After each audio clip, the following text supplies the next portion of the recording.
Welcome back to Computers, Ethics, and Society. I'm Tom, and today we are talking about an article by Schulzke on why the social benefits of protecting hate speech. So last week we got, the Gioran Park article was more of a introduction, kind of to some of the details about understanding, hate speech and the First Amendment and how that's been applied. And we kind of talked about hate speech on social media and why it might be different in different ways. In this article, we have a case for why we should protect hate speech, right? That's what Schulzke is going to argue. And also, it's worth noting that Schulzke is making this argument in a general way. It's not specific to social media, right? Next week, we will look at Leiter's article, which will argue that hate speech should not be protected. And Leiter will talk specifically about the internet. It's a little bit of an older article, so he'll talk about like chat rooms and stuff like that, less so than social media platforms. But a lot of what he says, is very relevant, right? And so one thing we will kind of press on Schulzke about is his argument's applicability given social media and kind of the way it has kind of emerged, My notes are somewhat schematic here. I just want to kind of focus on the main idea. He makes a consequentialist argument, and as it turns out, both Schulzke and Leiter in next week will both use a consequentialist framework, meaning they're going to argue that their position facilitates the greater good. In this case, it's Schulzke thinks that actually protecting hate speech will facilitate the greater good long term, right? So he thinks that there might be immediate consequences that are bad, right?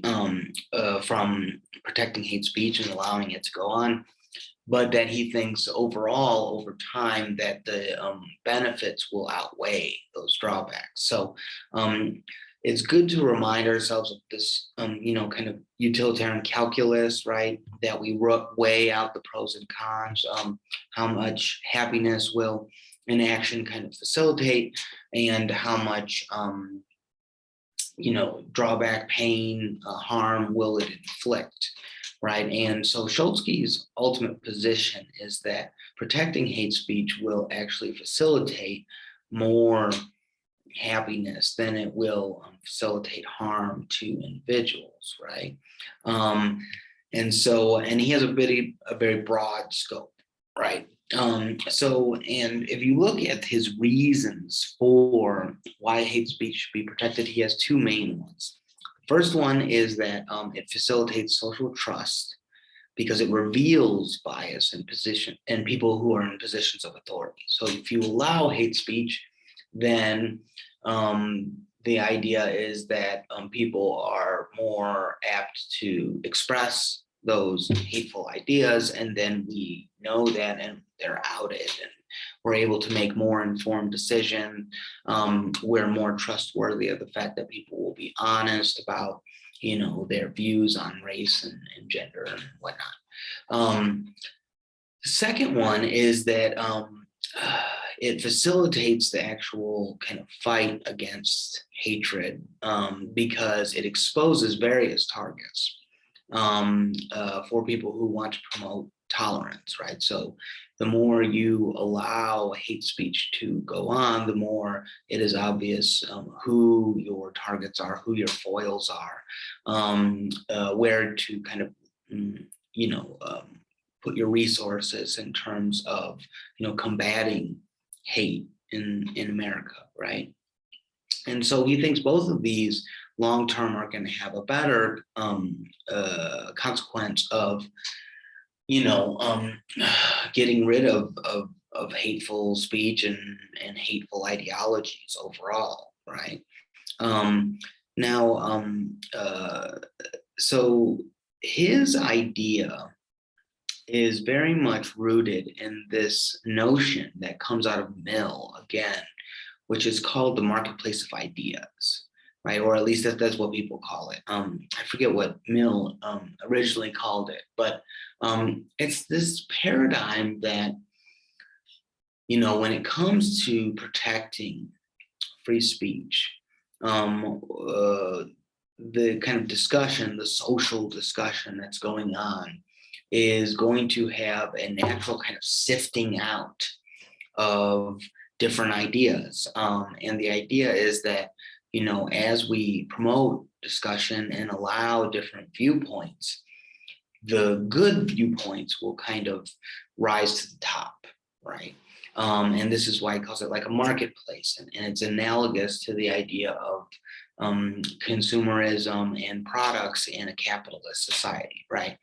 The idea is if you, at least in the market, if you, make a good product for a good price and you have, you're a company that provides good services and these kinds of things that you will do well, right? And your company will kind of rise to the top, right? And if in the contrast, if you have like a kind of really cheap product and you're charging too much for it and you don't have good customer service, that your company will fail, right? And the marketplace has a certain kind of mechanism through competition to kind of sift out winners and losers, so to speak, right? And so then what happens is that the good products and the good companies kind of rise to the top and everything else kind of falls out. And this is just a natural result of the way the marketplace works. And so the idea is when it comes to free speech is that same thing with ideas, right? Good ideas, true ideas, it seems, will rise to the top, while lies and bad thinking will kind of be thrown to the side. There's a video on this that kind of pushes back against this idea a little bit to help us understand how there could be alternative concerns. But let me kind of just say a little bit about why someone might think that that is not necessarily the best way to think about it. And I think we're all kind of aware of the way social media has played out, especially in the last few years, right? At least the way that social media is designed, it's not necessarily that the truth, it's not necessarily that the truth is the most popular idea, right? We see this all the time, right? The way social media is designed is that oftentimes inflammatory posts are the ones that are the most popular, right? People who have a huge following, right? If you're an influencer and you say something false, it will get a ton of likes and shares before anyone says anything oftentimes.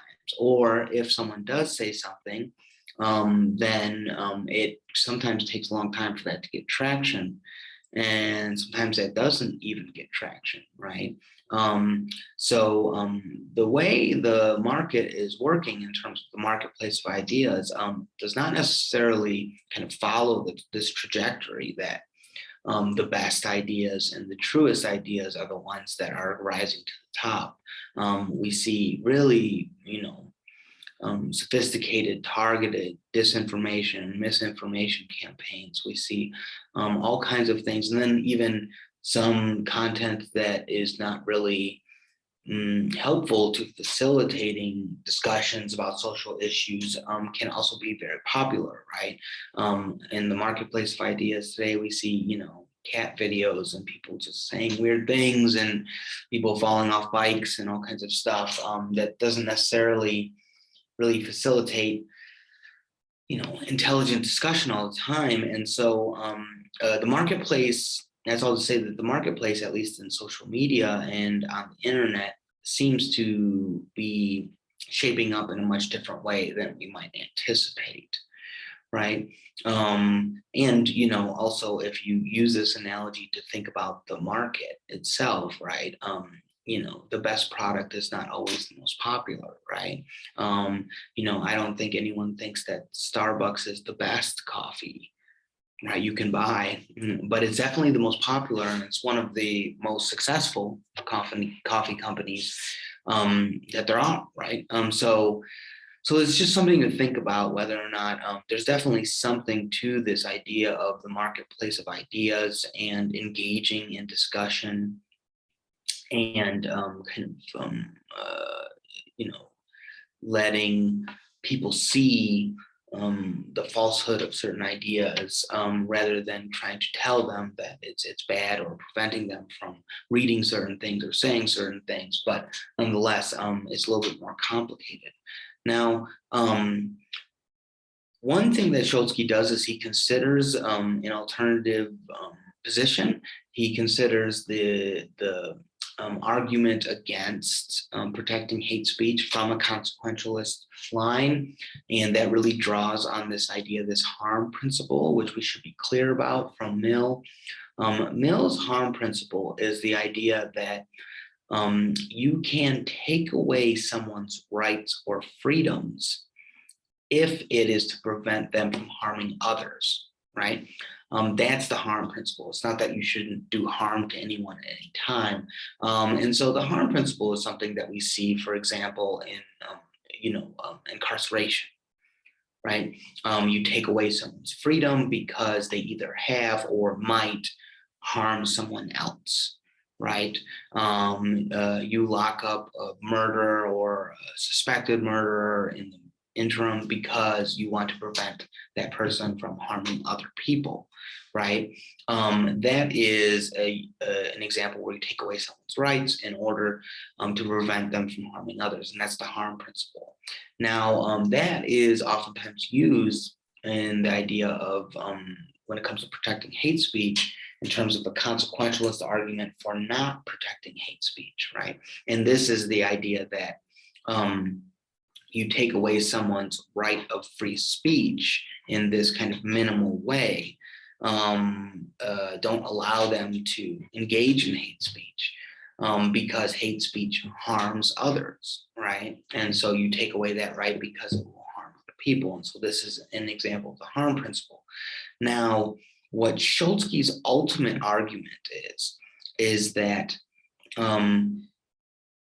those harms that one would incur or others will incur by protecting hate speech in a kind of immediate sense are outweighed by the benefits, the social benefits over time of kind of allowing the marketplace of ideas to kind of play out, right? And so this is his position. He thinks that the benefits outweigh the drawbacks. And there is a video in this module where someone talks about the, the kind of immune system of society. And he kind of gives this analogy to where, by being exposed to illnesses, right, the body builds up immunity, becomes stronger, right? And he makes that analogy to hate speech, right? Allowing bad speech, harmful speech actually kind of redoubles our, the social fabric, right? That we're able to encounter bad ideas and kind of reject them. And so this is, there's a huge kind of paradigm here about the idea of that protecting hate speech will ultimately do more good than harm in the long term, right? Now, when it comes to social media, I think there are real concerns, right? We already mentioned the marketplace of ideas a little bit, but if you look at the critical question for the ARA and the discussion question, there are, I think, some significant dynamics that come out from social media that need to be considered, right? So one thing I mentioned is the idea of echo chambers, right? One thing that prevents the marketplace of ideas, this kind of exchange and back and forth of competing ideas, is that the fact that people on social media platforms are kind of stuck in these echo chambers where they surround themselves with people who share the same ideology, right? And so there's not a lot of back and forth. People just kind of talk, just kind of keep saying the same things. That's why they call it an echo chamber. You say something and someone else says the same thing because they agree with you, and you stay on those groups or sites or chat rooms because there's a certain kind of gratification from that, certain kind of assurance, and this is a real phenomenon. You never really get exposed to an alternative view. That's one dynamic. Another one is the fact that there's a lot of privacy and anonymity when it comes to creating not a platform, what am I thinking of, a profile, right? You can create a false profile, you can change your name, you don't have immediate consequences that you would if you were holding a rally or talking to someone face to face. And so this kind of prevents people from really getting exposed in the way that Schulzke thinks that the kind of exposure you'll get from protecting hate speech. And there's also the fact that a lot of hate groups organize on social media, right? And in chat rooms. And so this actually ends up creating huge networks where not only are you not really, are people who promote hateful ideologies not being exposed, but they're also reaching, thousands, hundreds of thousands, or millions of others all across the globe that share those kinds of ideologies, right? So, and that kind of organization has been a real factor, especially in the last, say, 5 years, right? So those are things to consider. I do also mention some other possible lines of attack in terms of that we're not considering deontology, and so you might have a deontological rejection of Schulzke's view. But these are some things to kind of press on Schulzke here and think about, especially when we go into Leiter. And Leiter will present an alternative view. And so anyways, that's just some things to be thinking about while you're reading the text and kind of an outline of the main arguments. So that's it for this week. I will be talking with you soon.